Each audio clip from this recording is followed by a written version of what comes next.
Audio Jungle.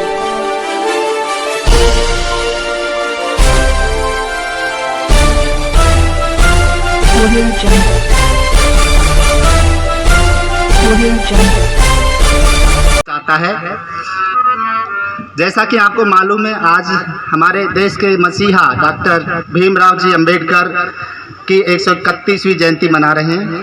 बाबा साहब का जन्म 14 अप्रैल 1891 को भारत के महू में जन्म हुआ था, जो कि वर्तमान में मध्य प्रदेश राज्य का एक शहर है। यह प्रत्येक भारतीय के लिए एक बहुत ही महत्वपूर्ण दिन है। उनके पिता रामजी मालो जी सकपाल थे और माँ भीमबाई थी। उन्हें लोग प्यार से बाबा साहब के नाम से भी बुलाते थे। डॉक्टर भीमराव अंबेडकर जी हमेशा ही गरीब दलितों के लिए हमेशा संघर्ष किया है। छुआछूत के बारे में अंबेडकर जी हमेशा ही विरोध करते रहे हैं। आज हमारा समाज बाबा साहब की वजह से ही एकजुट होकर एक मंच पर है। हमारे सुनहरे संविधान को लिखने में बाबा साहब को 2 वर्ष 11 महीने 18 दिन लगे थे। ये चीज़ें ध्यान रखना है। जब आप एग्जाम देते हैं तो जीके में भी ये क्वेश्चन आता है कि संविधान को लिखने में हर उसमें आता है, हर क्लास में। हमें जिन परिस्थितियों में आज़ादी मिली थी, वह एक लंबे संघर्ष व युवाओं के बलिदान का प्रतीक है।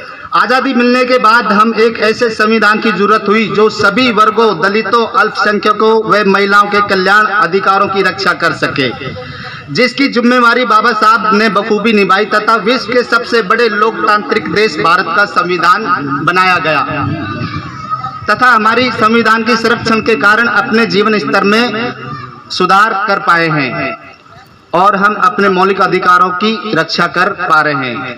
जो हम सबकी जिम्मेवारी बनती है कि अपने लोकतांत्रिक देश की रक्षा के लिए हमें अपने प्राणों की भी बाजी लगानी पड़े, तो हमें बाजी लगाने के लिए हमेशा तैयार रहना होगा।